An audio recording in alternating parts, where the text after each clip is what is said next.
Alors aujourd'hui, j'ai l'immense plaisir de recevoir Jean Jouzel, climatologue et glaciologue, directeur de recherche émérite au Commissariat à l'énergie atomique et aux énergies alternatives, le CEA. Il a aussi été vice-président du GIEC, le groupe d'experts intergouvernemental sur l'évolution du climat. Et en 2007, il a reçu avec justement le GIEC le prix Nobel pour la paix.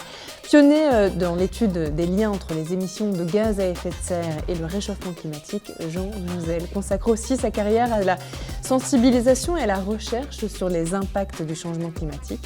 Ses travaux influencent de nombreuses politiques climatiques à l'échelle mondiale. Alors pour démarrer, Jean, merci d'être avec nous.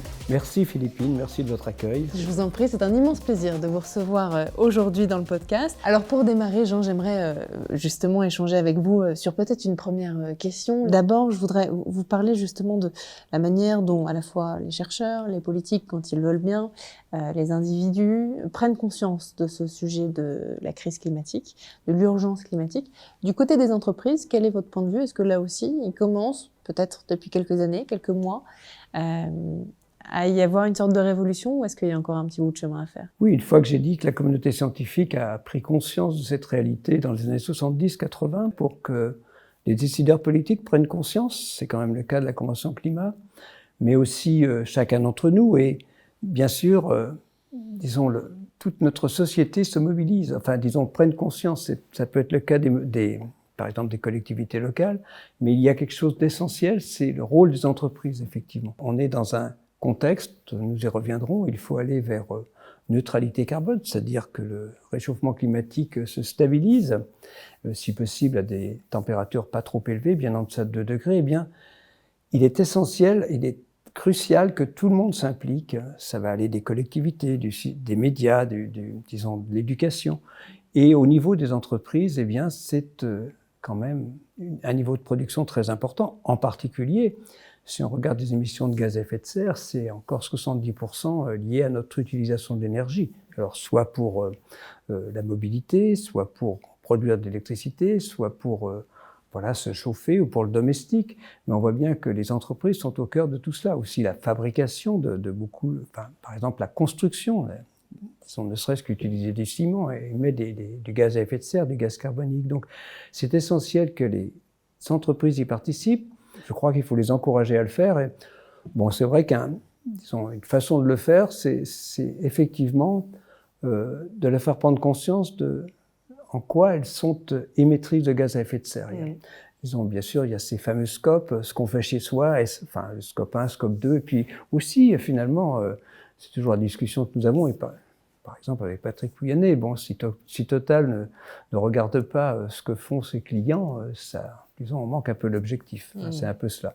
Donc je crois que c'est important que les entreprises s'impliquent de façon transparente et voilà, je suis actuellement très impliqué dans l'Institut de finances durables et il va y avoir la CSRD, donc il va y avoir une obligation, en tout cas au niveau européen, effectivement, de rendre compte de façon plus précise de ce que chaque entreprise, enfin au départ des grandes entreprises, petit à petit, disons peut-être plus d'entreprises, ce qu'elles font et pour cela, effectivement, un bilan carbone sérieux, un suivi sérieux, une transparence, et ça c'est, je crois, ce qui est vraiment inscrit dans cet esprit de disons, européen, eh bien, sont nécessaires. Donc moi, bien sûr, les entreprises ont un rôle important à jouer, mais il faut qu'ils le jouent de façon très claire. C'est-à-dire que, en gros, il ne s'agit pas simplement de dire qu'on va faire, il ne s'agit pas simplement...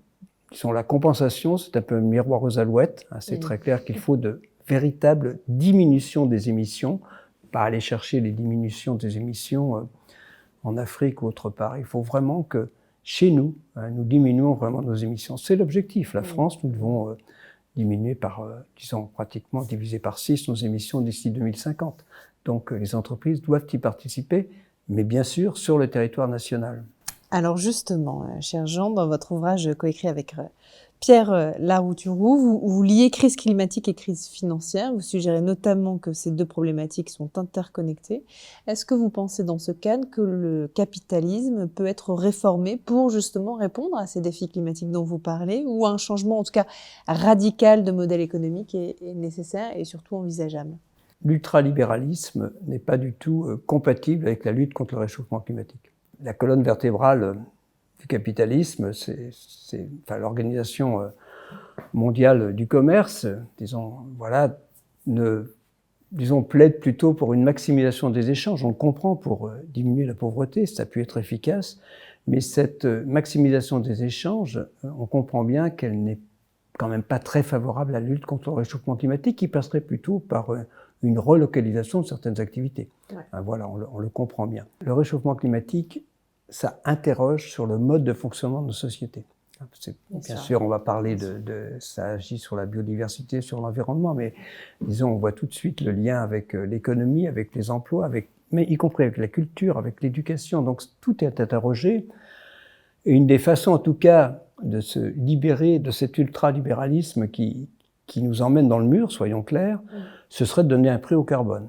Déjà, disons, s'il y avait un prix sérieux donné au carbone qui vraiment inciterait les entreprises à aller vers une société sobre en carbone, et c'est possible techniquement, ce serait déjà un capitalisme un peu assagi et qui, au moins, permettrait je l'espère, de revenir un jour vers bien en deçà de 2 degrés.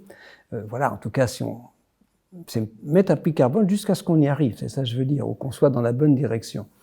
Et parce que, l'énergie est au cœur de ce problème, je le redis, 70% des émissions de gaz à effet de serre. Donc on peut aussi imaginer des révolutions plus fortes que simplement donner un prix au carbone, mais ce serait déjà, c'est déjà un prérequis, et s'il n'y en a pas, je crains qu'on n'arrive pas à lutter efficacement contre le réchauffement climatique. On en parle, mais on ne le met pas suffisamment, il n'est pas vraiment en œuvre à l'échelle planétaire. Oui, en application. Malgré les nombreux rapports du GIEC aussi, on voit au-delà des entreprises, des individus, que l'action politique, elle tarde aussi à suivre les avertissements scientifiques. Beaucoup de gouvernements d'ailleurs n'arrivent pas à atteindre les objectifs qui ont été fixés lors des accords de Paris. Est-ce que, selon vous, et comment surtout, le GIEC pourrait-il mieux encourager les actions politiques au niveau mondial d'ailleurs à suivre chacune de ces recommandations scientifiques? Alors oui, c'est intéressant parce que le GIEC ne fait pas de recommandations, donc c'est très clair. Ouais. Mais moi j'ai participé à 4 rapports du GIEC, les 2 premiers comme auteur principal des chapitres sur les données, et puis les 2 suivants comme vice-président du groupe scientifique. Il y a 3 groupes du GIEC, et voilà, notre espoir quand on est dans le GIEC, c'est que les décideurs politiques s'appuient sur les rapports du GIEC pour prendre des décisions. Alors ce mécanisme existe, puisque d'un côté on a la communauté scientifique, le GIEC, qui fait un diagnostic. De l'autre, il y a la Convention climat, où les décideurs politiques se réunissent. Alors, il y a des réunions pour les négociateurs, il y a une réunion plénière chaque année, effectivement, ce sont les COP. Donc, on en est à la 29e, on est à Bakou cette année. Moi, je n'irai pas cette année, mais bon, disons, j'ai fait, je crois, 21 COP. Et quand on regarde, c'est assez intéressant par rapport à votre question.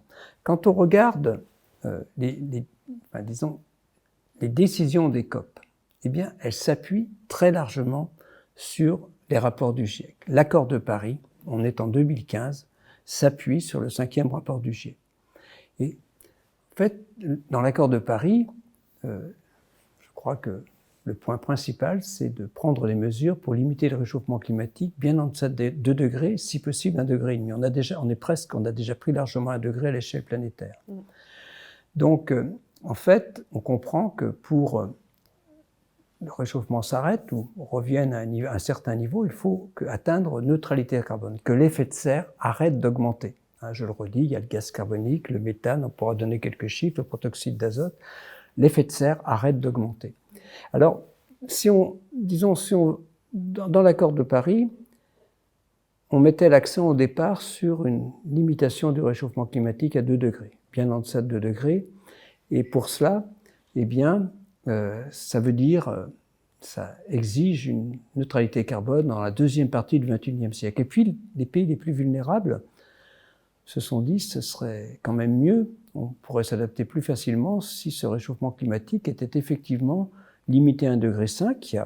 Donc, la Convention climat invite le GIEC à dire ce que seraient les conditions climatiques si on réussissait à limiter 1,5 degré. C'est le rapport 1,5 degré, on est en 2018, et il n'y a pas photo. C'est-à-dire que la conclusion principale, c'est ma collègue Valérie Masson-Delmotte a vraiment joué un rôle important, c'est 1/10 de degré, ça compte. Ce serait plus facile de s'adapter à 1,5 degré qu'à 1,6 degré, et bien sûr qu'à 2 degrés et au-delà. C'est ça le message. Alors, le point, si on veut effectivement limiter le réchauffement climatique à 1,5 degré, il faut être plus ambitieux par rapport à la Convention, par rapport à la neutralité carbone. Et effectivement, il faut, si on veut revenir à 1,5 degré, une condition nécessaire mais pas suffisante, c'est que la neutralité carbone soit atteinte en 2050. Ce qui est intéressant par rapport à votre question, c'est que 3 ou 4 ans, disons ça s'est, je dirais, concrétisé dans la Convention climat à Glasgow il y a 3 ans, ouais. En 2021. Et ce qui est intéressant dans votre question, c'est que on est 3 ans après, eh bien, il y a quand même plus d'une centaine de pays qui ont inscrit d'une façon ou d'une autre, je dirais, dans leurs objectifs, eh bien, cette neutralité carbone à horizon 2050. C'est le cas de la France. Disons, la France a inscrit dans la loi un objectif de neutralité carbone à 2050. Il y a plus d'une centaine de pays. C'est le cas de l'Europe, c'est le cas des États-Unis. Ouais. Donc voilà. Tout ça est positif. Vous voyez, tout ça est positif. Je veux dire, oui, mais là, c'est là le problème. C'est que, effectivement, je pourrais dire que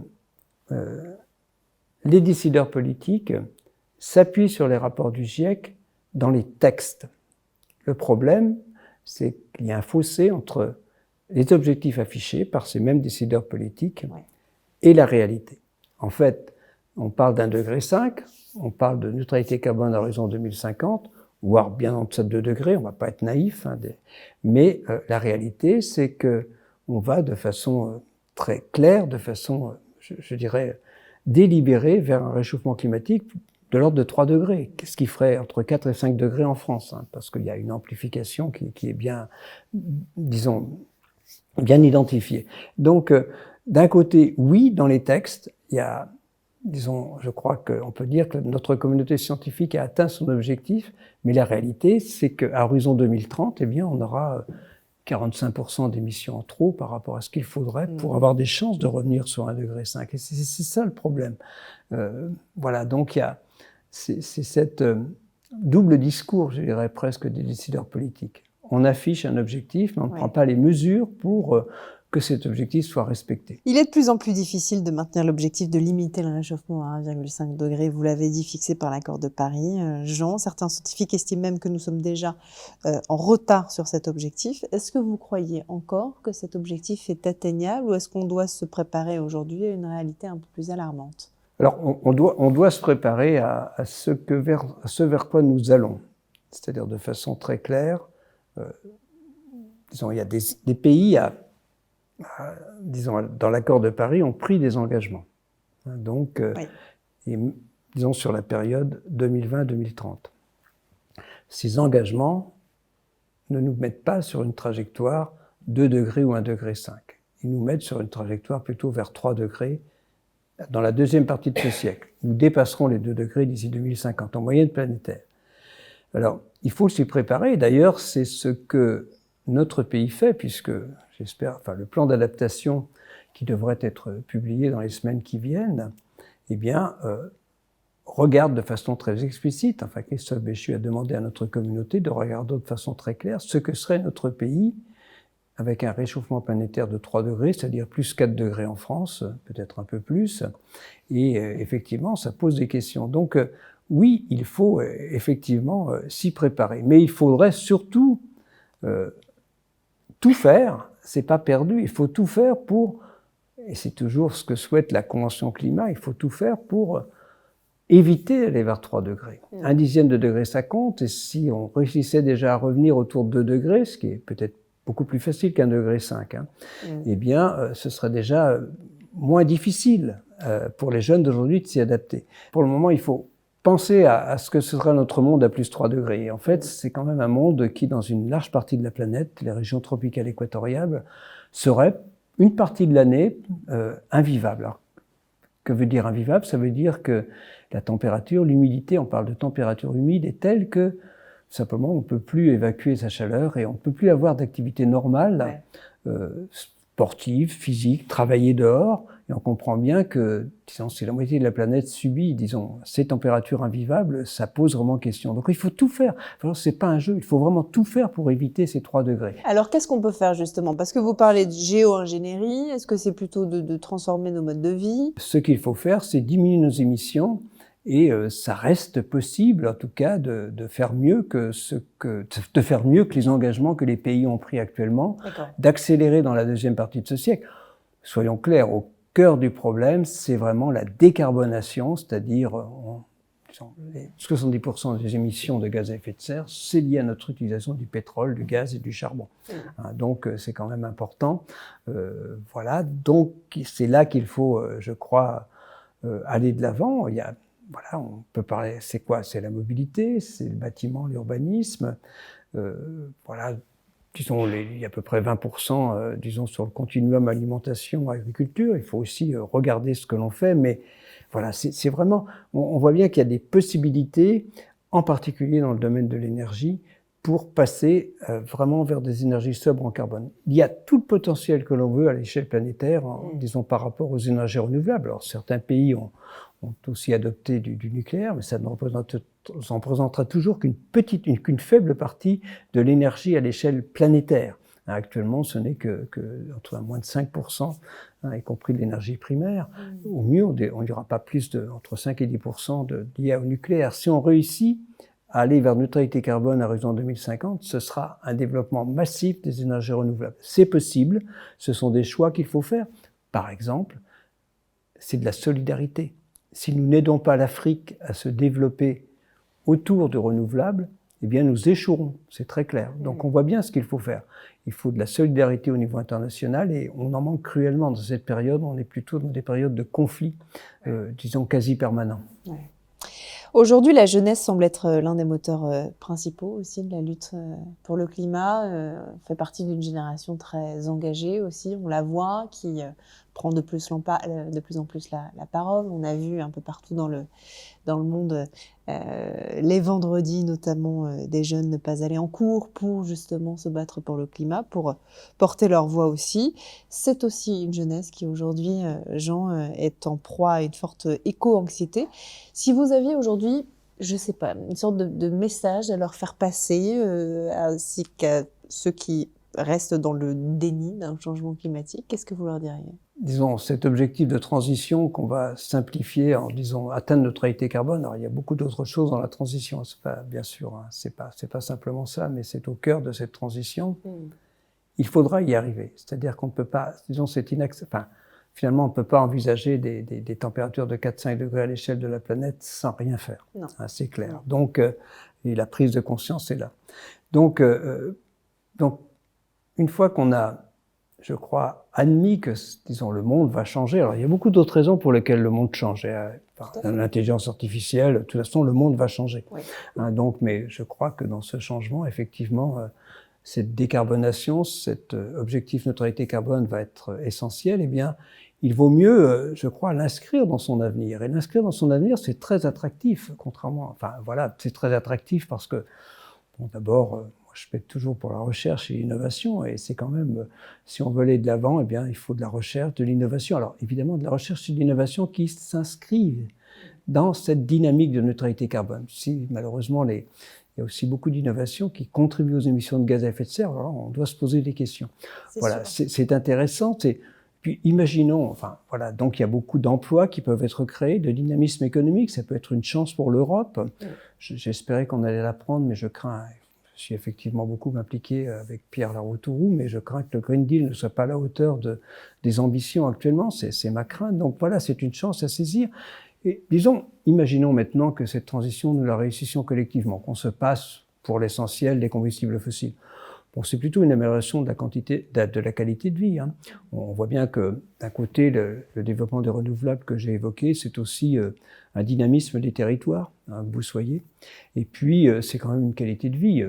Bon, bien sûr, l'énergie est nécessaire, mais disons, la production d'énergie, quand on utilise du charbon ou du pétrole, enfin, sous ces différentes formes, fuel, eh bien, c'est aussi à l'origine de pas mal de pollution.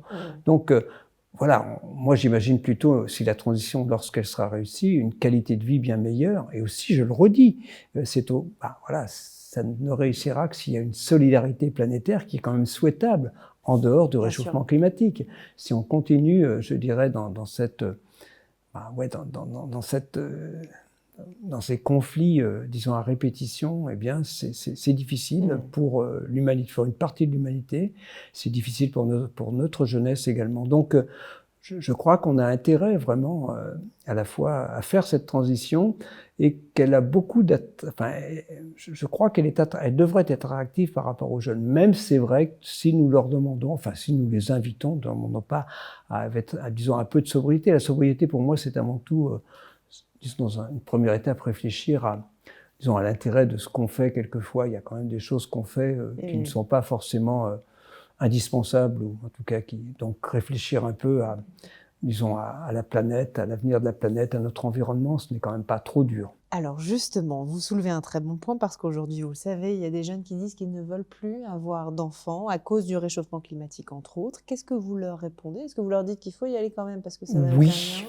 Alors je serais mal placé pour dire qu'il ne faut pas y aller. On a 7 petits-enfants, donc on va pas... Donc non, mais c'est plus sérieusement, non, c'est sérieux. Donc je veux dire, oui, bien sûr. Bon, souvent, par la question de démographie, je réponds que, voilà, le GIEC dit de façon très claire que la démographie est le premier facteur d'accroissement des émissions de gaz à effet de serre. C'est clair, parce qu'on nous reproche souvent de ne pas parler de démographie, c'est faux. Alors, ceci étant dit, donc ça veut dire que si on a 2050, on est 11 milliards, ça serait plus facile d'être 9 ou 8 milliards en 2050 pour réussir à limiter le réchauffement climatique et à atteindre des objectifs de neutralité carbone. Mais, disons, même si on arrivait à 1 milliard d'habitants qui émettaient chaque année, ou à 1 2 milliards d'habitants qui émettaient ce qu'émet chaque année un Américain, on irait dans le mur. Donc c'est pour ça que je plaide avant tout pour un changement de mode de société que pour, disons, une fois que j'ai reconnu que la démographie est un paramètre des émissions, je plaide quand même pour une démographie qui ne soit pas figée, au contraire, voilà, disons, s'il y a 8 milliards d'habitants en 2050, ça sera plus facile qu'en 11 milliards, mais il faut effectivement, je crois, continuer à croire en l'avenir. C'est cela, et une façon de croire à l'avenir, c'est effectivement d'avoir des enfants. Parce d'une certaine manière aussi, peut-être que pour vous, la jeunesse, c'est aussi une partie de la solution? Oui, bien sûr. Alors, la jeunesse est une partie de la solution. Vous avez raison, les jeunes s'impliquent de plus en plus, mais la question qu'on se pose, et c'est vrai pour toutes les générations, comment passe-t-on d'une partie de génération, et dans la jeunesse, elle est assez importante, à l'ensemble de la génération? C'est ça, voilà. Donc, et c'est ça la difficulté. Comment entraîne-t-on ceux qui ne veulent pas entendre? Voilà, donc c'est là, comment les touche-t-on? Même, voilà, je vois bien que je fais des conférences, les gens qui viennent sont souvent des gens qui sont convaincus. Les entreprises qui nous invitent sont souvent des entreprises qui s'y intéressent déjà. Voilà, donc comment on les touche? Voilà, on essaye de faire des émissions, par exemple, de radio, ou voilà, d'écrire mais voilà, c'est la difficulté pour moi, c'est d'entraîner l'ensemble.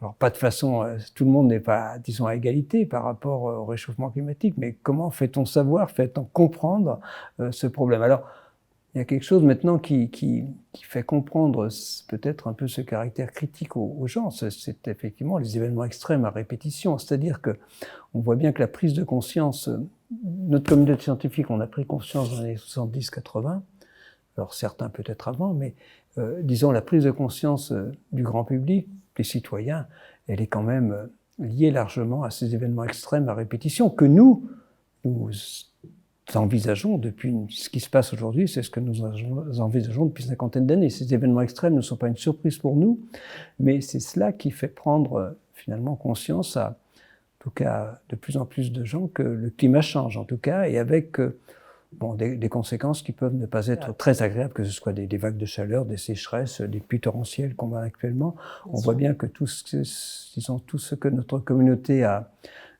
prédit d'une certaine façon se réalise, et ça amène des personnes à réfléchir, et c'est peut-être ça qui va nous aider à une prise de conscience plus large que simplement ceux qui s'intéressent vraiment. Là, je crois que c'est important. Vous parlez de prise de conscience. Selon vous, qu'est-ce qui bloque justement le passage de la preuve scientifique, c'est indéniable effectivement que vous présentez, mais dont certains doutent encore, à l'action politique et économique concrète aujourd'hui? Alors l'action politique, elle est extrêmement présente. Prenons la France. La France, on a une action politique qui est très clairement définie, des objectifs ambitieux, j'y adhère complètement. On a mis en place la planification écologique. Voilà, donc bon, le nouveau gouvernement a, j'ai l'impression, de Michel Barnier a gardé, donc en tout cas Antoine Pellion est toujours, disons, en charge de la planification écologique. Je l'ai rencontré avant-hier, il a envie d'y aller. Cette planification écologique, elle est très bien construite. C'est-à-dire, on a en France des objectifs ambitieux à horizon 2050, moins 55% par rapport à 2020, on a déjà fait une partie du chemin, 5% par an, c'est loin d'être gagné, mais on a une feuille de route qui est bien construite et qui, effectivement, eh bien, nous demande de regarder dans tous les domaines de nos activités, puisque, bon, soyons clairs, disons, ce sont nos activités de tous les jours, se loger, se nourrir, se déplacer, c'est déjà 2/3 des émissions. Donc ensuite, il y a bien sûr l'industrie, il y a voilà, les déchets, mais on voit bien, c'est très bien documenté, et on voit bien les actions se déclinent dans la mobilité, elles se déclinent, alors il y a beaucoup de choses à faire dans la mobilité, elles se déclinent dans le bâtiment, l'urbanisme, bien sûr dans l'agriculture, l'alimentation, dans, par exemple, l'utilisation des déchets. Donc tout cela est bien construit. Et si vous allez voir la planification écologique, c'est ambitieux, c'est décliné actuellement, disons, de façon territoriale. Tout ça, c'est très bien, mais très souvent, c'est le cas pour la France, c'est le cas aussi pour d'autres pays, eh bien, on affiche des objectifs et on ne les réalise pas. Alors, on a fait le chemin entre 2023 et 2022 de diminution de 5% par an. Je pense, peut-être, ça va aussi diminuer entre 2024 et 2023, on verra de combien.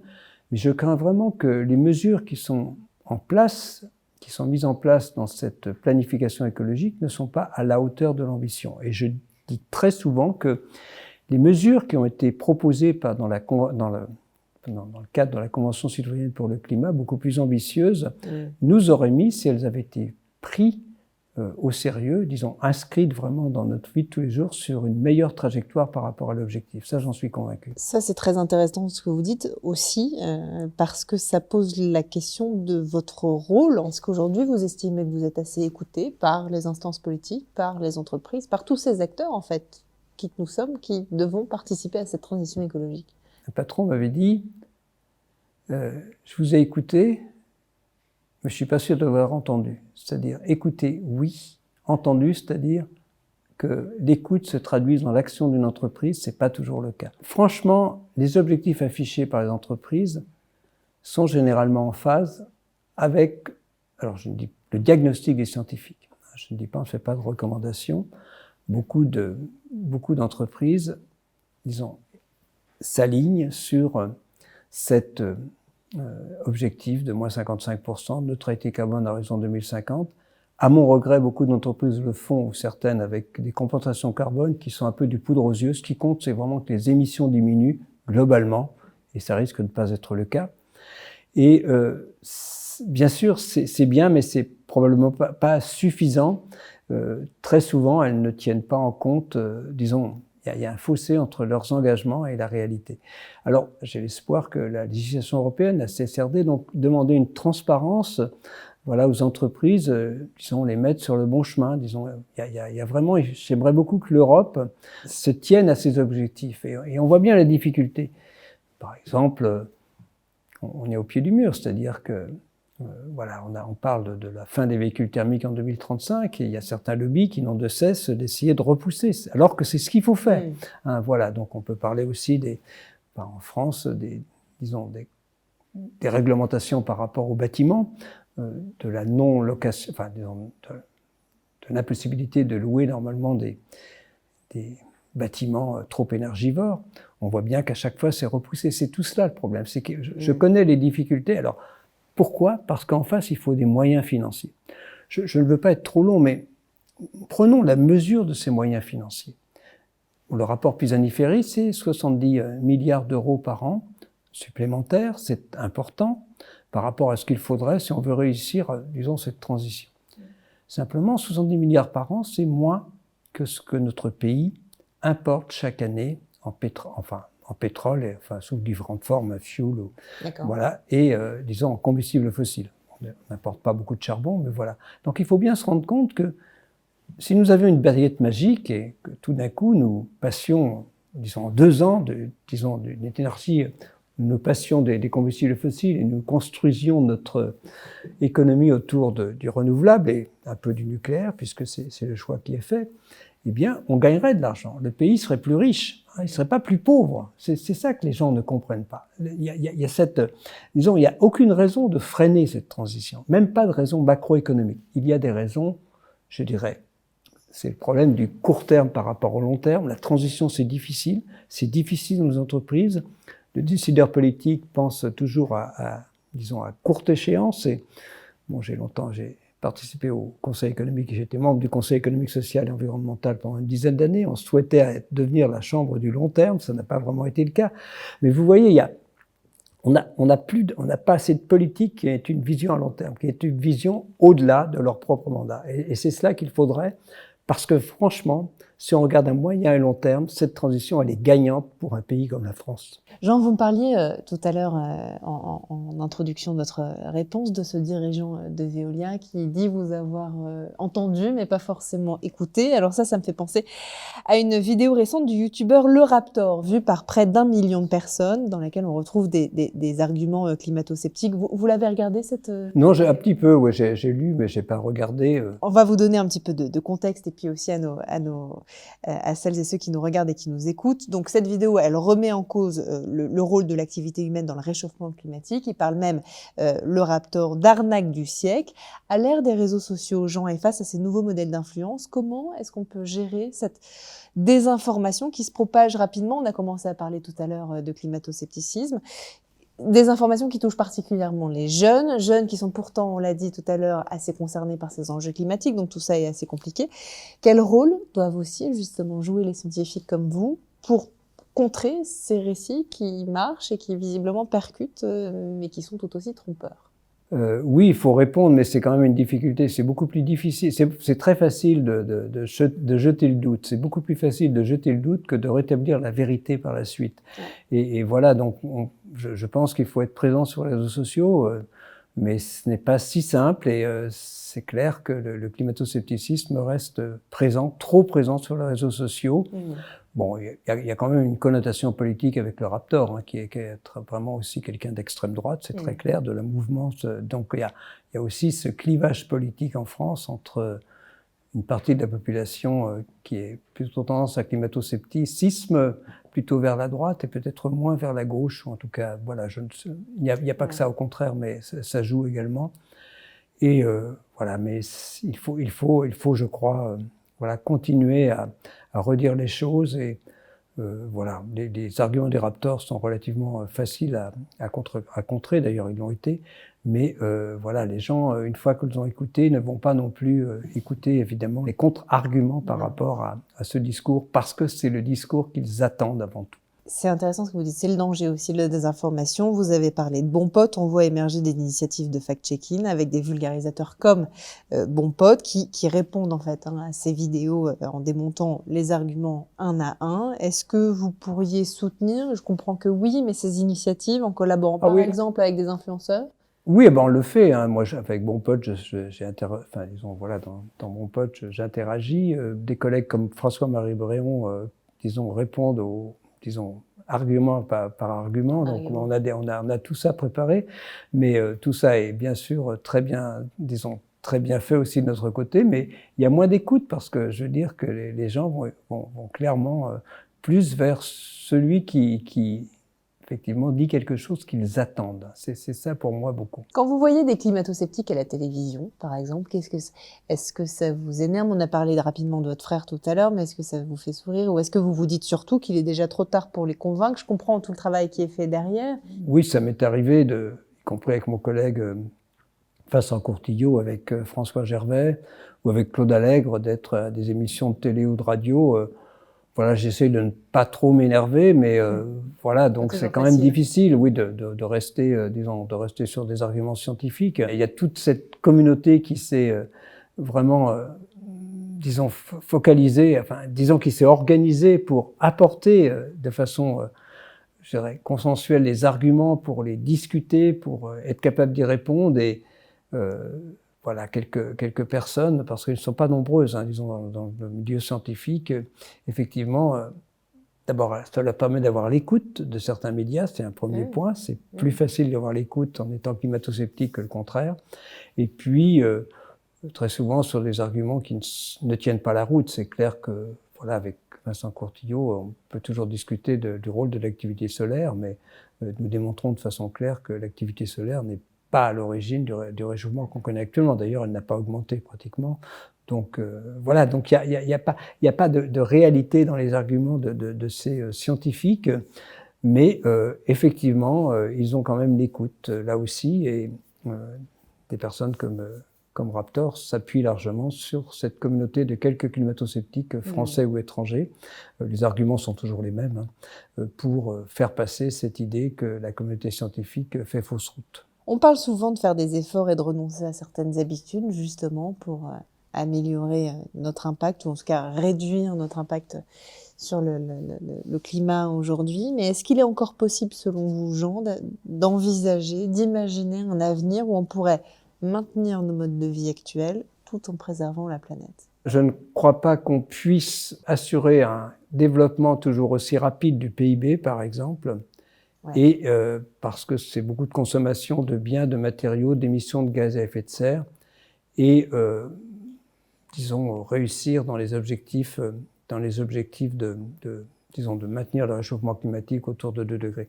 C'est clairement dit dans le rapport du GIEC, on parle de sufficiency, c'est-à-dire c'est pas la sobriété, c'est en gros, le GIEC dit vraiment disons, pour réussir, il faudrait, c'est pas des recommandations, hein, mais on doit effectivement plus réfléchir à ce qu'on fait. Je donne 2 exemples qui pour moi étaient assez intéressants, qui viennent de la Convention citoyenne pour le climat. Par exemple, ces citoyens ont recommandé, donc se sont rendus compte que les véhicules lourds sont effectivement extrêmement émetteurs, hein. Donc c'est le poids qui compte largement dans les véhicules. Voilà, eh bien, ils ont recommandé que au-delà d'une tonne 8, il y a une surtaxe sur ces véhicules. Alors, c'est dans la loi, mais c'est au-delà d'une tonne 2. Eux, c'était au-delà d'une tonne 2, et maintenant c'est au-delà d'une tonne 8 dans la loi. Eh bien, en fait, dans la loi, ça ne touche que 2% des véhicules, alors qu'avec disons, la proposition faite par les citoyens, ça aurait touché 25% des véhicules. Et franchement, alors, je ne pense, honnêtement, soyons clairs, pour moi, ça ne touche pas vraiment à la qualité de vie. Je crois que c'est peut-être un peu ça qu'il faut réfléchir. Il y a d'autres mesures de sufficiency, ça peut être, voilà, limiter les vols d'avion. Il y a beaucoup de choses à faire, disons, qui sont relativement faciles et qui ne nuisent pas à la qualité de vie, mais on voit bien qu'on ne pourra pas, à l'échelle planétaire, disons, s'inscrire dans une dynamique de toujours plus.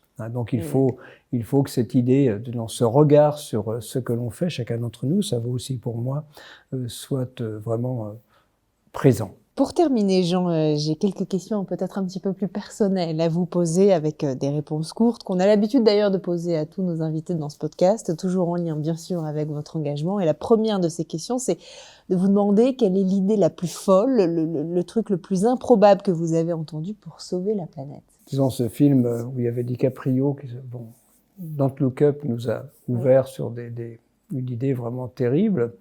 Voilà, qu'on peut tout gérer. Non, en gros, c'est quand même la géo-ingénierie qui m'effraie. Par exemple, ce qui me pose question actuellement, c'est cette idée qu'on puisse manipuler le rayonnement solaire. C'est-à-dire, disons, je ne vais pas être trop long, mais à chaque explosion volcanique, il y a un refroidissement de quelques dizaines de degrés. Donc, pendant quelques années, jouer les volcanologues, et si on envoyait des particules dans des altitudes de à peu près une dizaine de kilomètres, avec, effectivement, ça pourrait refroidir, contribuer à empêcher le réchauffement, mais il y aurait des effets secondaires, et puis il faudra augmenter la dose à mesure que l'effet de serre continue à augmenter. Et si pour une raison quelconque, dans une trentaine d'années, eh bien, on devait arrêter une guerre, par exemple, eh bien, le degré qu'on aurait évité, les jeunes d'aujourd'hui le prendraient en 2 ou 3 ans, et ça serait terrible.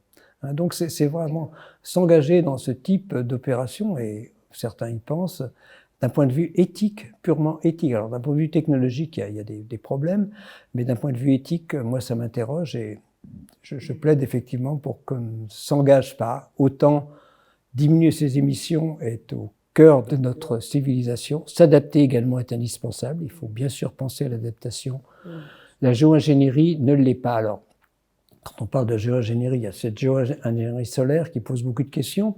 Il y a aussi le piégeage, enfin, on peut jouer aussi sur le carbone, et là, c'est, disons, je dirais, peut-être, enfin, disons, ça pose moins de questions d'aller piéger du carbone à la sortie des centrales, ou bien, voilà, de piéger du carbone à partir de la végétation, ou du piégeage direct.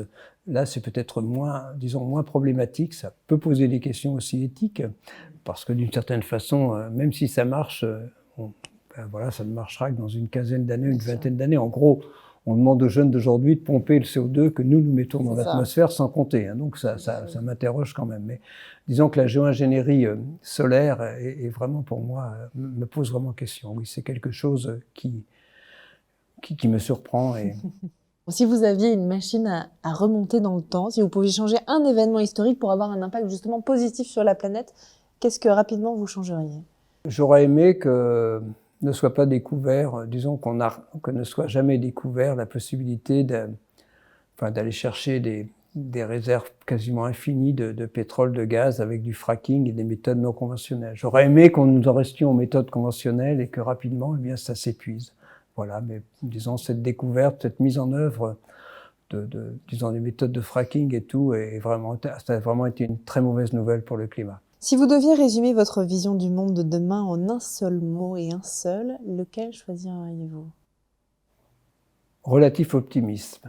Est-ce qu'il y a une citation, Jean, ou un mantra qui guide vos actions au quotidien? Pour moi, c'est la sincérité. Ce qui me guide, c'est de ne pas aller au-delà de ce que nous savons, enfin, pas que moi-même, mais à travers ce que j'apprends de ma communauté scientifique. C'est vraiment l'honnêteté intellectuelle qui est, je dirais, j'espère avoir mis au cœur de mon activité depuis près de 60 ans maintenant.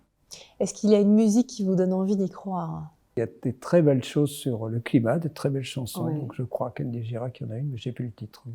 Kenji Girac. Si vous deveniez demain président de la République, si je vous donne demain les clés du pays, quelle serait peut-être votre première mesure? Disons, maintenir ce qui a été promis en termes d'aide à la transition écologique au sens large. Donc, par exemple, il y avait 10 milliards supplémentaires, il faudrait garder ces 10 milliards supplémentaires. Ce serait la première mesure, ne pas diminuer cette aide qui est indispensable. Si vous pouviez inviter une personnalité vivante ou disparue à dîner pour discuter justement de l'avenir du monde, l'avenir de la planète, ce serait qui? Denis Meadows, en fait, j'ai eu l'occasion de le rencontrer l'an dernier, ça a été vraiment des moments formidables. C'est l'auteur du rapport Meadows dans les années 70, qui avait une vraie vision de notre avenir, même si au départ, il ne parlait pas beaucoup d'effets de serre. Mais voilà, j'ai eu l'occasion de passer une journée avec lui l'an dernier, je crois, parce que, disons, on lui remettait les insignes de docteur honoris causa à l'École normale supérieure à Lyon, et c'était quand même quelqu'un de formidable, qui a marqué notre époque depuis une cinquantaine d'années. Donc c'était un vrai plaisir. Et c'est avec lui que vous dîneriez alors voilà. Pour discuter de l'avenir de la planète. C'est une personne toujours vivante qui a 80... il avait 30 ans lorsqu'elle a écrit ce rapport dans les années 70. Ouais. Merci infiniment. Merci Jean Jouzel d'avoir été parmi nous aujourd'hui. Je rappelle que vous êtes climatologue, glaciologue, directeur de recherche émérite au Commissariat à l'énergie atomique et aux énergies alternatives, ancien vice-président aussi et bien sûr du GIEC. Du groupe scientifique, ouais, c'est ça, parce que ancien vice-président du groupe scientifique du GIEC. Groupe scientifique du GIEC. Vous faites bien de le rappeler. Vous êtes co-lauréat aussi du prix Nobel de la paix avec le GIEC en 2007. Et puis quant à moi, je vous retrouve très très prochainement pour un nouvel épisode sur Lift Media et à très bientôt. Merci Philippine, à tous ceux qui ont bien sûr organisé cet échange. Merci beaucoup. Merci beaucoup.